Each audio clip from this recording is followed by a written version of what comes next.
Hai sahabat belajar, pada pertemuan kita kali ini kita akan belajar tentang proses elektroplating pada industri logam.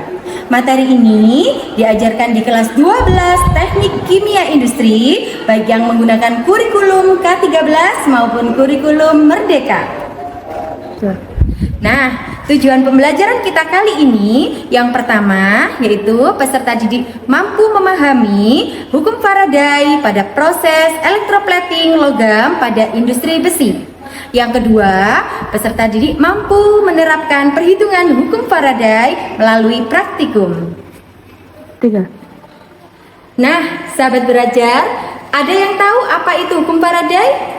Hukum Faraday adalah hukum yang dirumuskan oleh seorang ahli fisika dan ahli kimia yang berasal dari Inggris yang menyatakan bahwa massa logam yang terendapkan selama proses elektroplating itu berbanding lurus dengan jumlah listrik yang digunakan. Nah, sahabat belajar, untuk rumus hukum Faraday bisa kalian lihat sebagai berikut.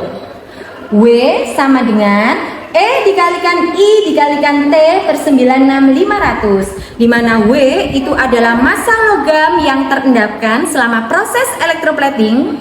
E itu adalah mol ekuivalen yang bisa dicari dengan rumus AR dibagi N, di mana N adalah muatannya, I adalah arus listrik dengan satuan ampere, dan T adalah waktu yang digunakan selama proses elektroplating dengan satuan skon. Nah, W ini juga bisa digunakan dengan rumus E dikalikan F, di mana F itu adalah jumlah mol elektron, dan W bisa dicari dengan rumus E dikalikan Q per 96500.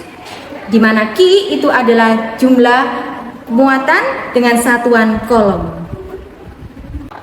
Untuk memahami tentang hukum Faraday pada proses elektroplating, mari kita saksikan video berikut ini. Assalamualaikum warahmatullahi wabarakatuh. Halo teman-teman, pada kesempatan kali ini kita akan mempelajari apa itu hubungan hukum Faraday dengan elektroplating. Nah, pada kesempatan sebelumnya kita sudah pernah mempelajari apa itu elektroplating. Elektroplating sendiri adalah pelapisan logam dengan logam yang lain dengan menggunakan arus listrik searah melalui larutan elektrolit. Langkah awal kita mempersiapkan alat dan bahan. Di sini ada larutan elektrolit. Yang kedua, aqueous. Yang ketiga, larutan pembersih. Yang keempat, amplas. Yang kelima, ada sumber arus DC dan elektroda. Mari teman-teman, langsung saja kita melakukan proses elektroplating tembaga.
setelah kalian menyaksikan video electroplating, nah sekarang coba kalian hitung berapa logam yang terendapkan selama proses electroplating, baik secara teoritis maupun secara praktikum.